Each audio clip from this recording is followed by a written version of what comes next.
All right, we have Marianne Kaiser, CEO of Contrary Collective. Thanks so much for joining me today. Yeah, thank you for having me on. Yeah, absolutely. What I really loved about your story, kind of talking to you before, was kind of you're kind of really, I think, rebuilding like a whole agency model, which Yes. I find really interesting. That we'll get into today. But would love to just first kind of hear like your story. I know you've worked on like traditional agencies, you worked with on pharma. Could you just kind of give a background of kind of where you came from and kind of how that helped shaped Contrary Collective? Absolutely. So my background starts way back at holding company agencies. And so the first agency that I ever worked at was Euro RSCG, and that was a small pharma agency in New York, but it was part of a larger network. And they actually got bought by Havas right before I left.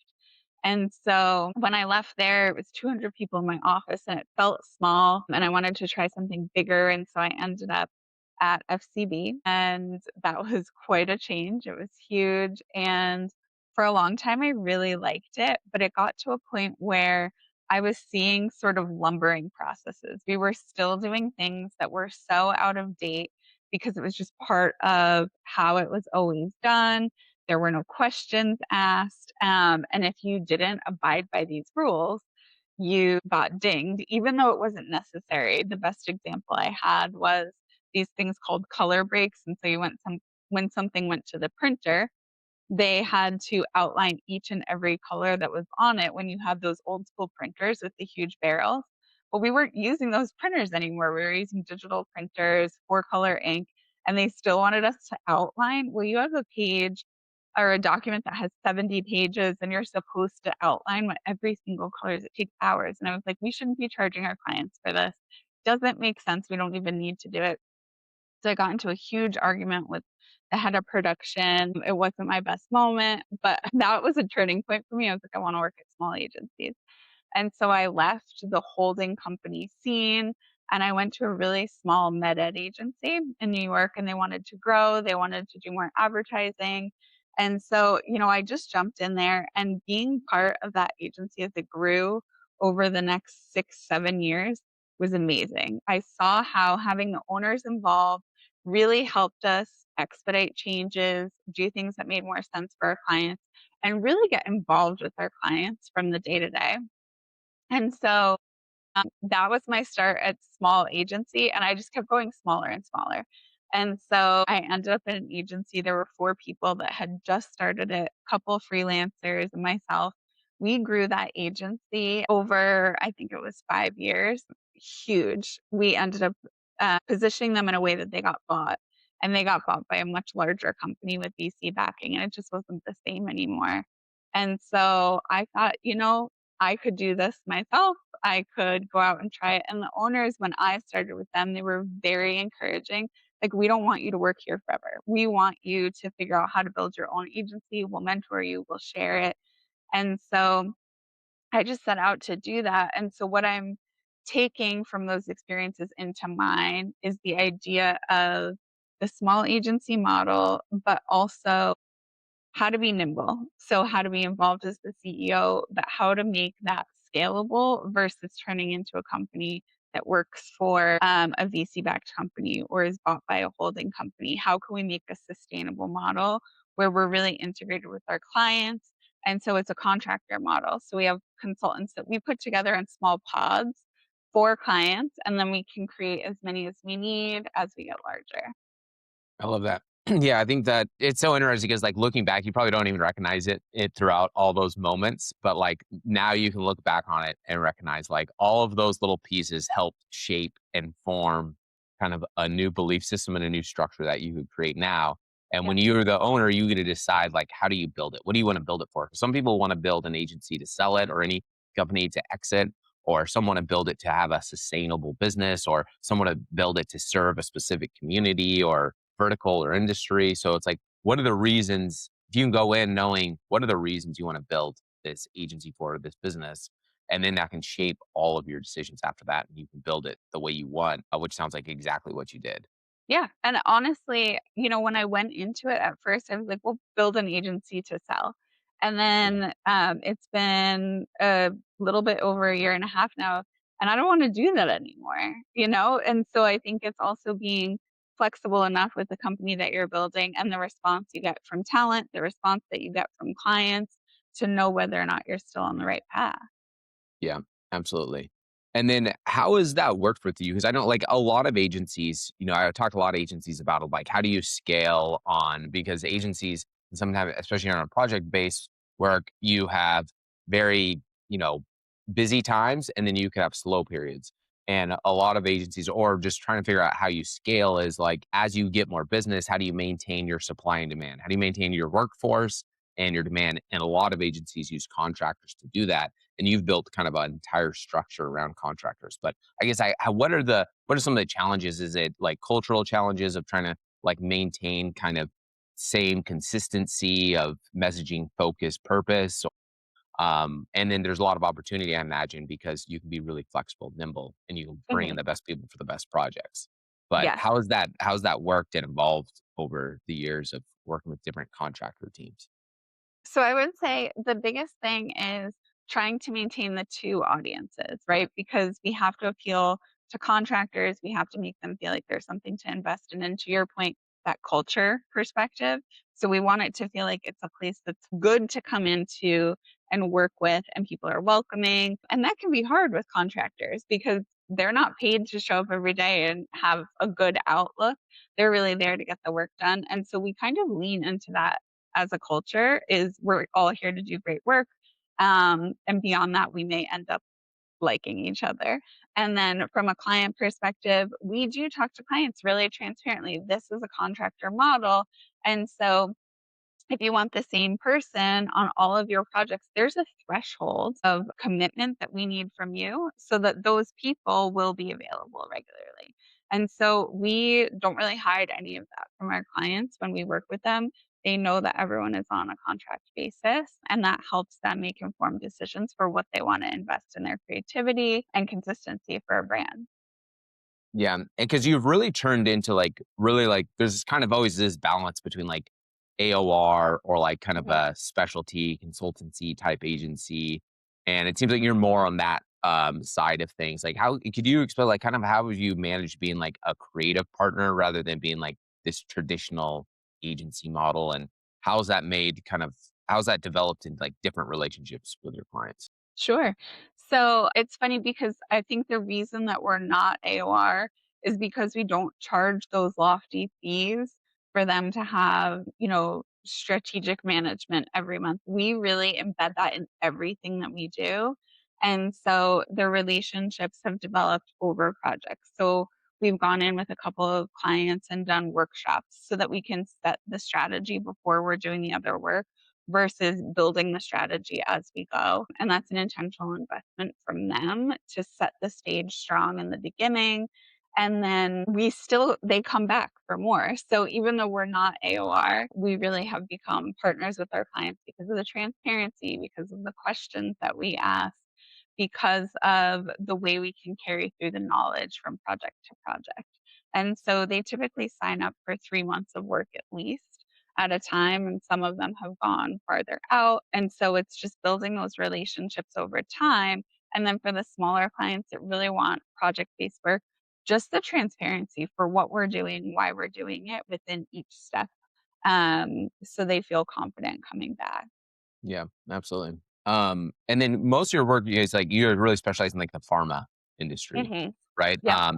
Which has a lot of like compliance issues and challenges, obviously. But could you speak to of like I think like one of the big challenges always with that is like how do you maintain the knowledge base with a staff and a team? But like what have you found that works with like really being like experts when it comes to like compliance and knowing how to build creative that's getting approved internally and through what other any other compliance issues that they deal with external agencies or Yes. regulations? Everything we do, I'm like communication. Like it all comes back to Yeah. communication and transparency. And so we have a lot of internal documents that we use as places to refer back to. So each client has their own home base, and that's where we store anything that comes out of their medical and legal meetings, anything that we develop from a style guide perspective, editorial guidelines. And then there's also certain areas where I think it's so important to pull people that don't have experience. for a fresh point of view. And then there's certain places where you just need people with experience or junior people that can be taught the ins and outs, annotating things. Like we have to rely on specific talent for editorial and copywriting.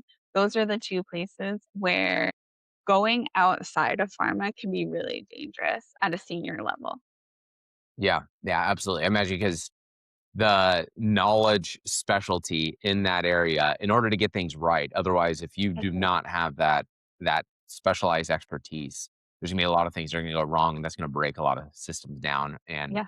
And it costs a communication. lot for us or a lot Right. for the client, and we don't want either of those things to happen. And we have someone who's on our team who never worked in true pharma before, and she was asking me a couple of the ins and outs for logos and font size and ISI, and I said, I was explaining it all, and she said, "Well, is there a place I can just read this online?" And I said, "So much of it is oral history because the FDA has these huge guidelines that aren't specific in the way that a designer would necessarily want them specific.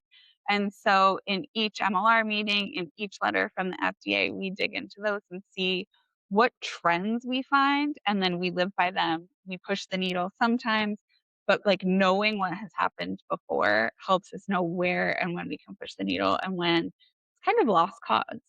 Yeah, absolutely. Let's speak a little bit to like kind of like your whole like brand identity of Yeah. Contrary Collective. Like, what's the contrary method and framework? Like, you talk about like a constraint map and you have boldness lanes and stress testing stuff.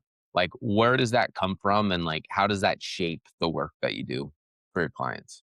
So that really comes from the idea that I worked on so many campaigns over the years where we would be in internal rooms and people would say, we can't do that. And I felt like myself or my copywriter, we would be asking, like, why? Why can't we do that? And when I was junior, I think my managers hated that I asked so many questions. I had one tell me, like, you can't ask questions like that in meetings.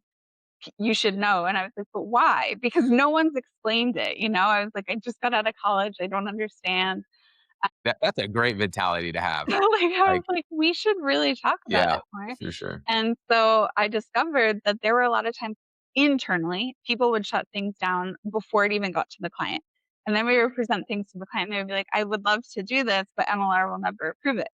So the way we're approaching things now and the clients that we want to work with are the people that say, well, let's talk to regulatory. Let's find out if we could do that, why we can't do that. And so that's our whole method. It's thinking about things from different angles and really taking the contrarian point of view of, but we could do that. It's just that we have to figure out how.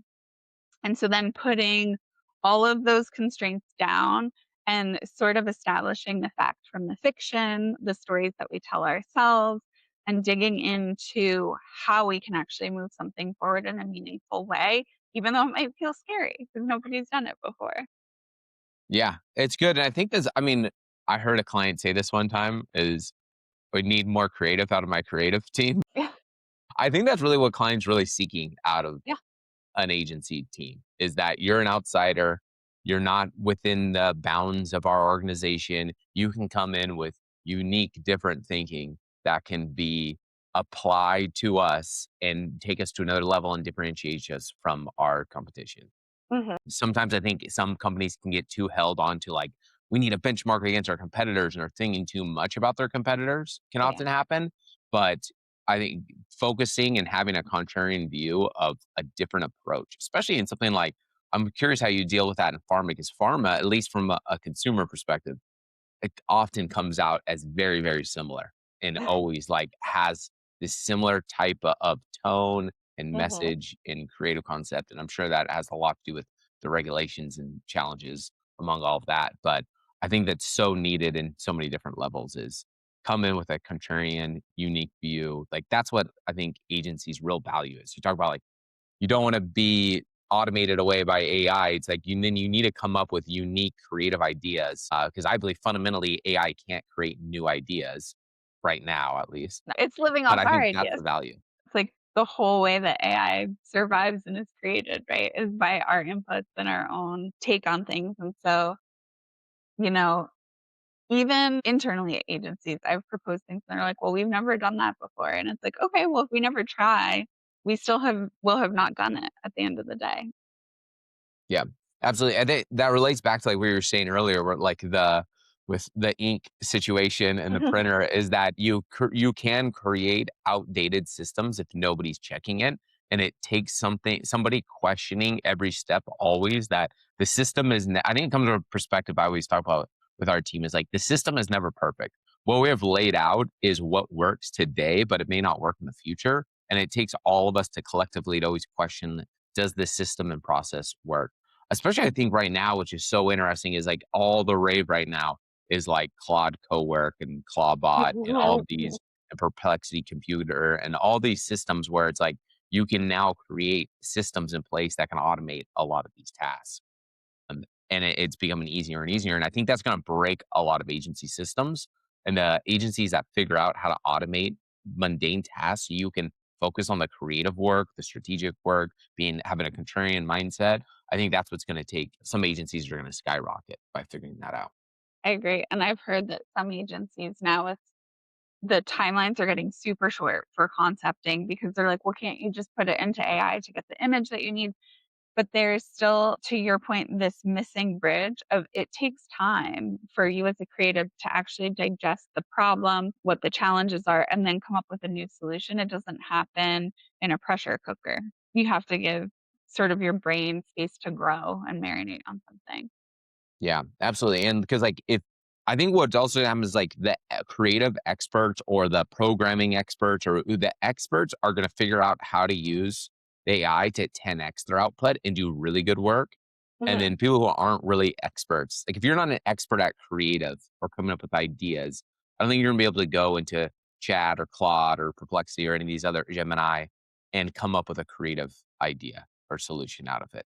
It's you're still gonna have to go through the creative process to come up with a fresh idea, and then you can use the tools to help maybe expedite it in a certain way or pull some research or give you some additional thoughts around your core idea. But I don't think we're gonna get away from that core idea, at least for now. Oh, I agree with you. I saw someone recently say, AI is great because now we can be inauthentic at scale. And like it was I was like, it's true. Like people are creating things without that knowledge of how to apply the strategy to the creative. Yeah. And they're you can see it in the output, but then they're doing it at a much larger scale. They're creating more assets all the time. And it's just this overload of waste. Yeah, waste and noise that I Mhm. think is gonna have no real it does not gonna resonate at all with people, and I think that's just the, like, bad output of it, of Mhm. not really it's a lazy execution of it, is really what that comes down to, Yeah. but could you speak to, like, is there any ways you guys are currently using AI Mhm. platforms in your kind of current workflow?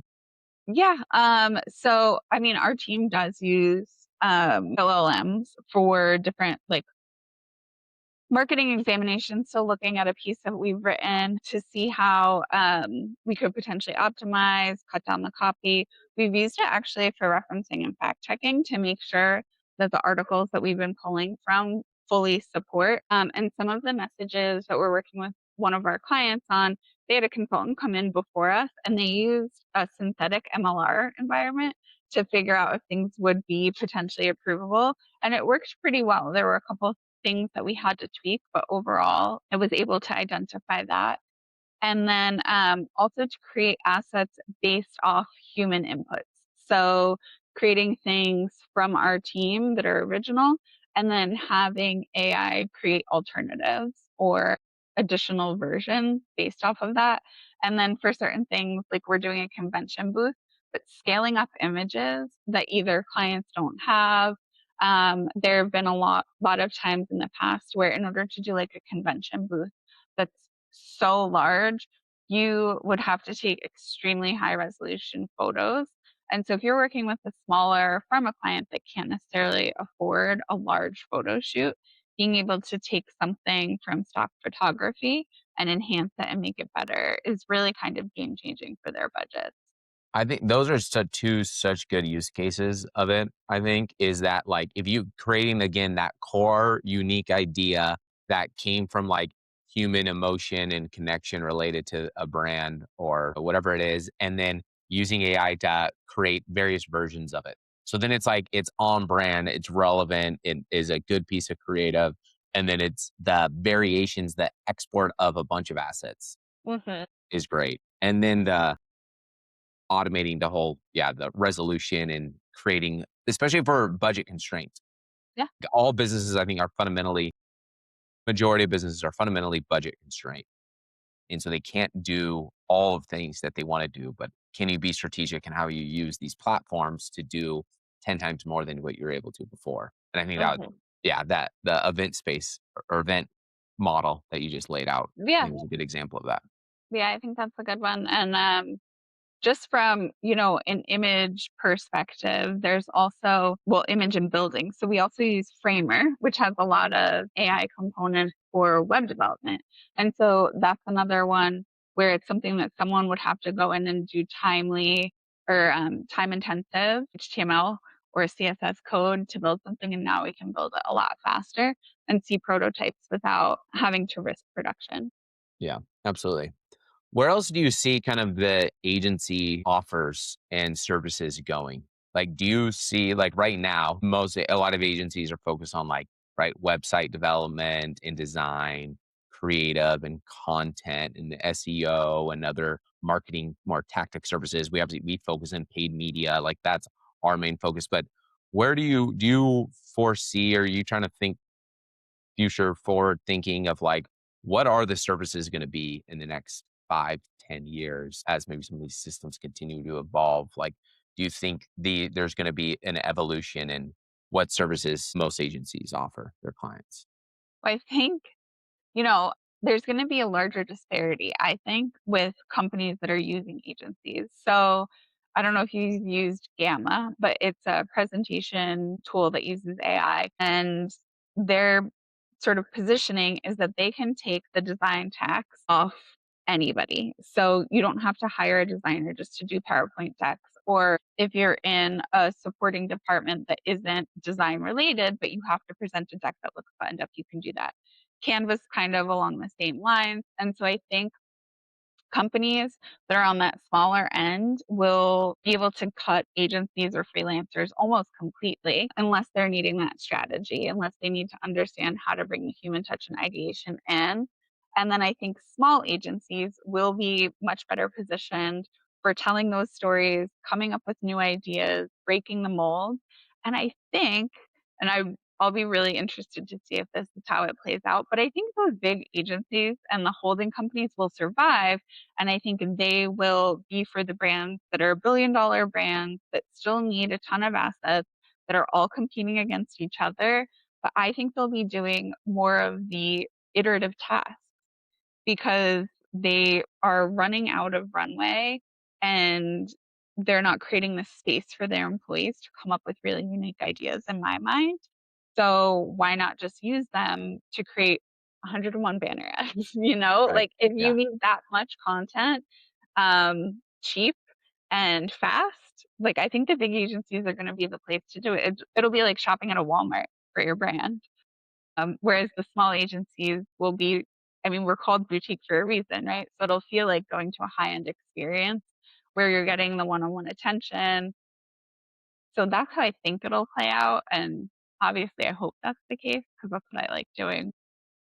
Yeah. I don't see anytime soon like that the creative, unique, strategic thinking is going to go away. And that's where I think the big disparity is going to happen is that the mundane, monotonous task of like resizing things and those things are going to go away and be automated away. But the strategic, creative thinking is always going to be of high value and of need, which makes me a little concerned about like the next generation that's coming into the marketplace is like, are we going to have the entry level, the intern, the marketing coordinator level person in 5 years, if a lot of those tasks that that person originally would do is automated away. And instead of them going through those tasks and then figuring out the strategy and the creative and like developing over the next 5, 10 years, we're just not going to have that layer. So then in 10 years, we're going to be missing out on, a whole group of strategic thinkers. Maybe. And that layer may end up being more like a tradesperson where like Mm, you're coming in, you're learning how to do the automation. So there's still going to be some element of human interaction with it. So is it going to be essentially like running a printer where you have to put the original artwork in? You have to make sure that it's set up for what your client needs to export, and then you're checking it. How we build strategic thinkers out of that, I agree with you. It's going to be a hard puzzle. And the more disconnected we get from each other's teams, the harder it is to mentor. I think a lot of people have gotten lazy and they say, well, we're remote, so we can't mentor. And I don't think that's true, Um, but it's going to crush junior creative if people don't figure it out. Yeah, yeah, definitely. I mean, there's still a ton of mentorship opportunities. Like, it's easier than ever to Yeah, communicate and talk to people. It's just the effort phase. But I think that the remote work makes everything more challenging from like a okay. culture development, training, all of that, and really creating that connection with teams. That's why we've seen a lot of the bigger agencies have all gone back full time or a very heavy, maybe collaborative model where it's 3, 4 days in and then 1 day out remote work. But I think that trend's going to keep trying to pull people back to the office more and more. But yeah, I think still a lot of opportunity. Like I remember when I came in the industry, it was like social media was exploding, and Mhm. it was like you're the young person, go figure out social media for us because we don't know and nobody else is right now. I think it's going to be, at least for a lot of people, it's going to be figure out AI automation and connections to help integrate and connect our monotonous, you know, routine tasks and expedite all of those by using all these automation tools and LM systems and everything. So I think that's a part of I totally agree. Like, I think that's gonna be a big opportunity for a lot of entry level people to Yeah. figure out. Yeah. When I started, the big thing was, I mean, digital was the next big thing, and everyone was like, "Go figure it out." But it was also like, well, if you use the internet, you can figure out digital.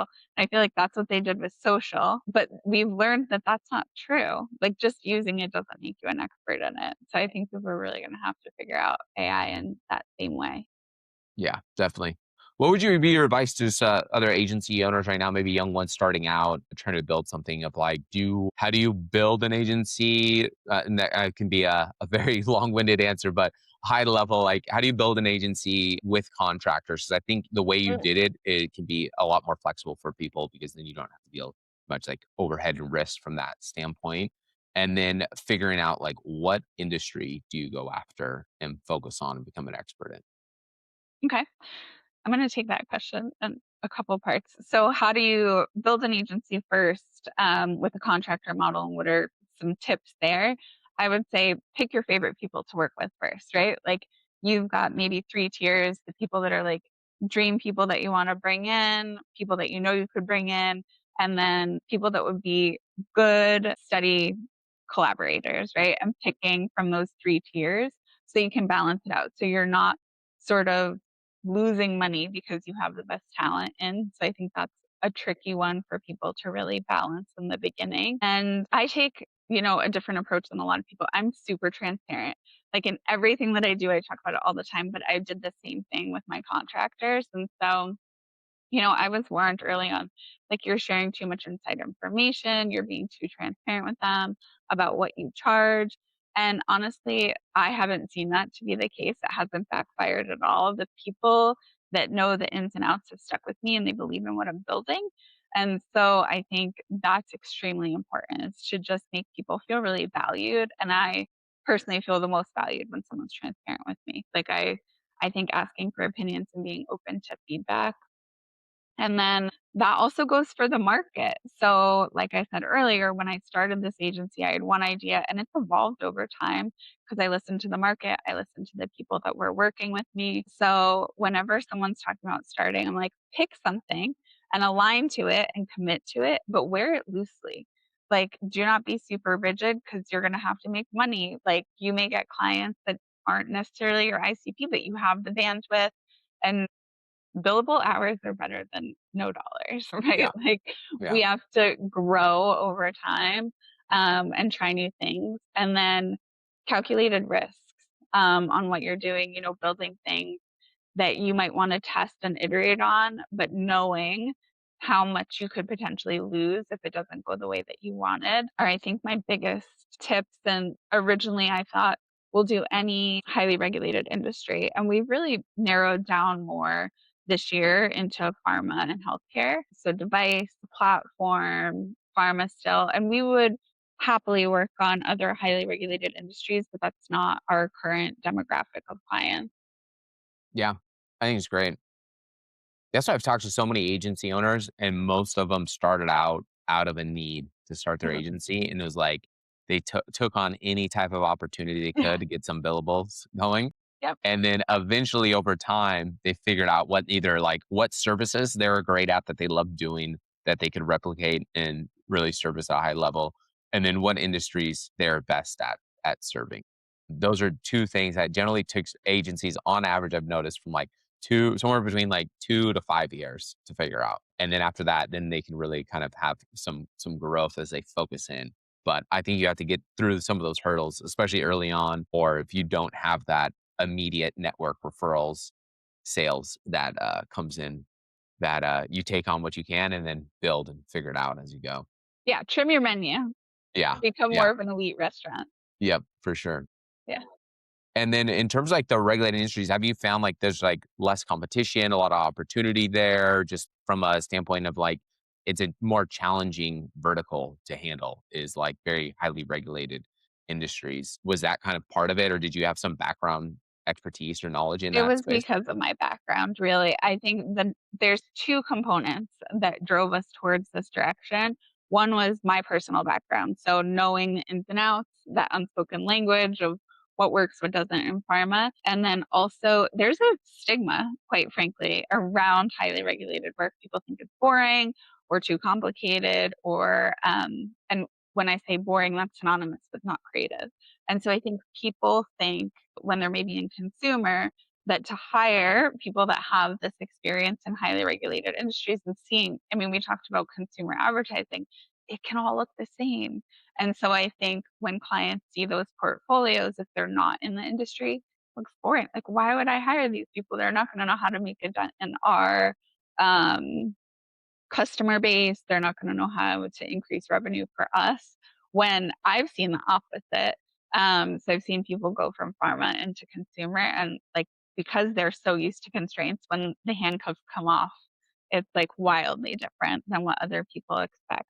So I think that was part of the reason we honed in there. But we really are still looking for the clients. Our favorite client the other day was like, well, we don't want to do things like other people. And then he did it. He like picked the design that was not like other people. Whereas a lot of clients say that and they don't really do it. We want the clients that are like, yeah, let's do it different. And then they stick to it. Yeah, absolutely. Keep pushing the bleeding edge of Yeah. differentiation. What keeps you like excited and engaged? What are you excited about next coming couple years that you're looking forward to? Well, I really like the creatives that we've got. So I'm loving the contractor model because people bring in all these different perspectives, and because they're not working on the same thing day in and day out, they have a lot of inspiration in their lives. They're connecting with a lot of other people. And so the thing that I always loved about the roles that I was in was management, was working with other creatives, watching them succeed, watching them try new things. And so my hope is to just build this agency to a place where people are really getting to try a lot. We're experiencing new things, we're experimenting, and then watching people enjoy that. Yeah, awesome. If you give your younger self one piece of advice, what would that be?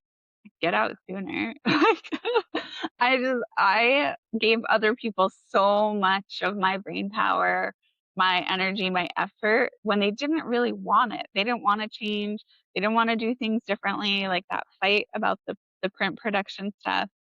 There was no desire to change. They were very happy charging clients lots of hours for this thing that they didn't need. So I just wish I recognized younger, like, I don't I don't need these other people to do this. I can go out and do it with people myself now.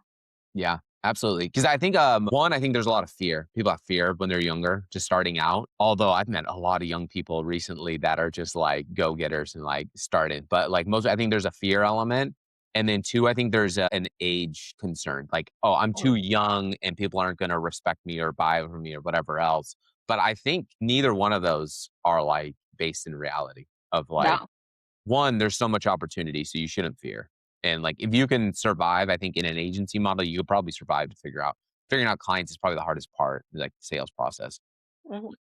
Yeah, I think that's a lot of times I think it's age related of like, I'm too young to figure this out. But I Yeah. think people do not care how old you are as long as you are great at what you do and people like working with you.